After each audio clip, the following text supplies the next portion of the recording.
Hey guys, so today I want to talk a little bit about what you should be doing if you get a team comp that is missing a few pieces. For example, if you get a team comp that doesn't have a tank or a team comp that doesn't have a healer. In this case, we have a team comp who doesn't have a healer. We purposely picked the Tassadar instead of a healer, and we wanted to, I wanted to kind of talk about this a little bit. I've had games where I haven't had a tank. I've had games where I don't have healers. Guys, these are sometimes Hero League, Team League games, all the way up to Grandmasters. You'll get games without tanks and healers. While it certainly is more common in low ranks, it is something that I want to talk about a little bit on what you can do. And I will say that in most situations, if you're stuck in a bad team comp that's missing a key piece, you're naturally going to lose more than you win. But that doesn't mean that you shouldn't even try. The first thing that you should be trying to do when you get in a situation like this is to call out the weaknesses of your team, but don't do it in a rude way. Understand what your team can do, because every game like this can turn into a win if everything goes right, you know?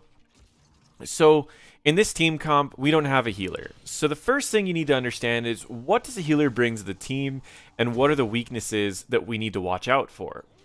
Well, without a healer, you're going to have it to where you can't last in very long team fights, because the longer a team fight is, the more healing that the enemy teams are going to have, and you won't.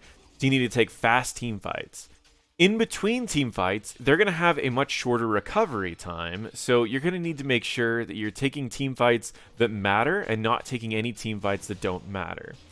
Those are the two primary things that we need to look for, because those are our biggest weaknesses when we're playing against a team that does have a healer when we don't have a healer. Now, we have a little bit going for us because their healer is an Uther, and Uthers tend to have a similar problem of almost feeling like you don't have a healer, because their mana costs are so high that the Uther is going to only be able to heal so much. And so the recovery time is going to be about the same for both of our teams. The only thing is that Uther will have a little bit better fights for longer fights. So we just need to avoid these long team fights. The next thing is, after you find what your weaknesses of your team are, and you've kind of figured out what those are and adjusted accordingly, you need to find what the strengths of your comp are. You're not ever down someone. Say you're down a healer, that doesn't mean that it's a 4v5 now. You still have an extra fifth piece of your team. So what did you get instead of a healer? In this case, we still got a support, so it's not really that different. But let's say, for instance, this Tassadar was another mage. What we would have is we'd have a team comp that has a very high burst. So we could abuse that, the fact that we have this really high burst team comp. And it's the same general idea if you have something else like, I don't know, so you have a Phoenix. You have a really high sustained damage and burst. And your damage is so high because you're missing out on the healer, but you have an extra damage dealer. You ever look at the healing numbers versus the damage in any given game, you'll notice that the top damage dealer on your team usually does a pretty similar number to the amount of healing of the enemies, meaning that if you had an extra damage instead of an extra healer, you could pretty much stop the amount of healing that he's doing by doing an extra amount of damage more than what they're actually healing. So it is a lot of things that you can do. I mean, there's a lot of things you can do to still win these games by looking at the strengths and weaknesses of the team comp that you did end up getting. Don't get me wrong, it sucks when it happens, and it's something that you can't always deal with.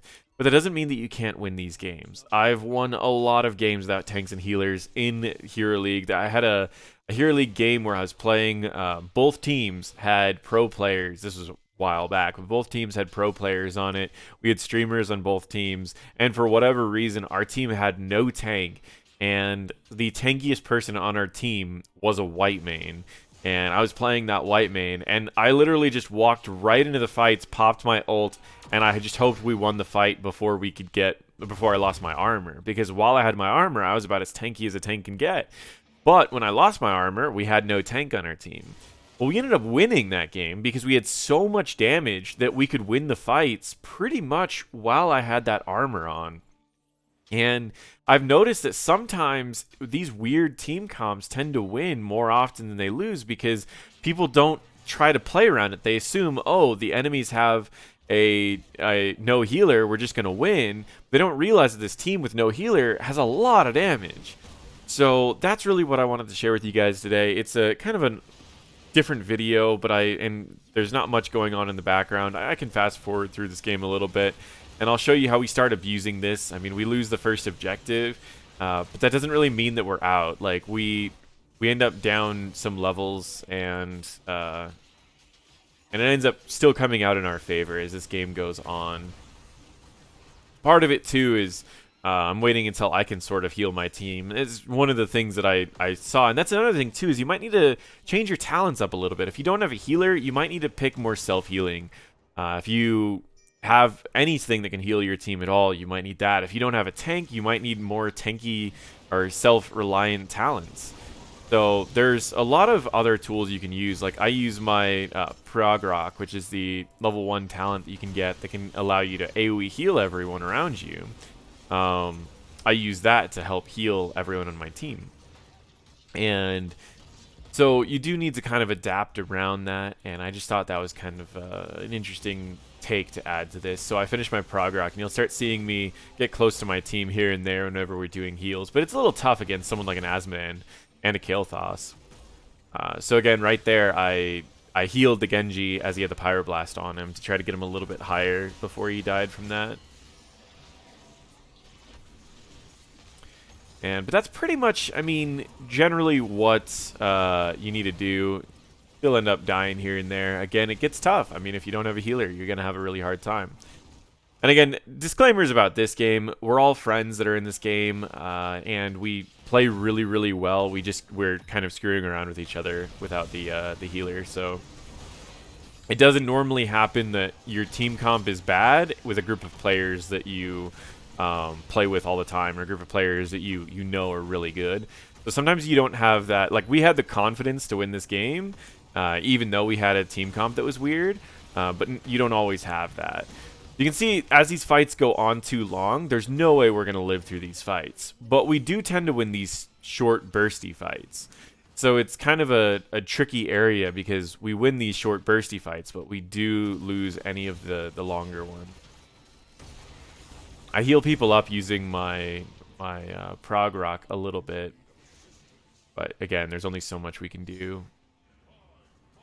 So fast forward a little bit, and we'll get into the rest of this game. Starts getting kind of interesting. Pretty good mosh there. And again, we win these short fights. We do a stupid amount of damage to the enemies. As long as we're not spreading bombs, it's not too bad either. We take a lot of damage, and it can get a little tough. So, normally you're going to see me step back into the Pyroblast when I have my bonus armor from Power Slide, but I didn't end up doing it there.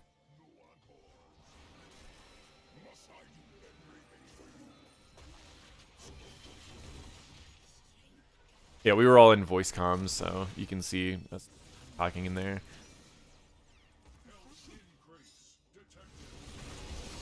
So again, we're just trying to take these fights. Any fight that seems relatively favorable for us, we're going to take. And, but then we can't stay in these fights too long. I mean, you're going to hear a lot of the same stuff throughout this this time. And, I mean, we're up to 25 kills. We don't even need to see the rest of this game to pretty much know it's going in our favor already. And I can keep everyone up now pretty easily because I have the reduced cooldown. Whenever I'm attacking things, I lower the cooldown of my heal. So I can keep everyone healed up in these areas.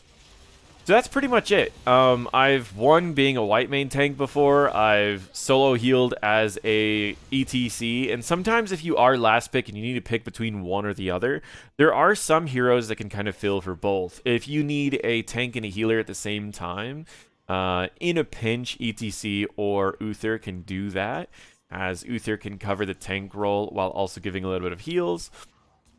I've seen Urel even do it in her trait build to be able to keep everyone alive, as well as using her other abilities to still be a tank. So in a pinch, if you're the last pick, there are some heroes you can play to try to do a little bit of both. But overall, we really just want to try to play with the strengths that the team comp does have. In the cases without a healer, you want really, really fast fights. In the cases without a tank, it really comes down to trying to pick people off without taking actual fights that you engage into. So it can be a little bit tricky. The other thing is you need to figure out how to survive like the burst. You need to walk into things. It's really playing the map if you don't have a tank. You really have to find ways to get creative on playing the map. And sometimes team comps that you want to play around just don't work. And sometimes, no matter how much you try to tell your team that this is the way that we need to win this, there's no way that it can happen. But in some cases, you can win the game without a healer by just playing correctly. Anyways, that's pretty much what I wanted to share with everyone, was that this happens to everyone. I mean, in this case on purpose, but it's happened to me a lot, not on purpose. I've gotten games without tanks and heals. There are ways to win it. You do need to get creative, though, and try to stay positive with the people on your team, because the easiest way to stop someone in a situation that everyone already thinks is bad is to say that everything is bad, instead of saying, you know what, I get we don't have a healer, but we actually have a lot of damage. That might get people in there just going, all right, let's give this a shot, you know? So just keep a positive attitude about it, because it's not the end of the world. Thank you so much for watching, and feel free to check out my other videos.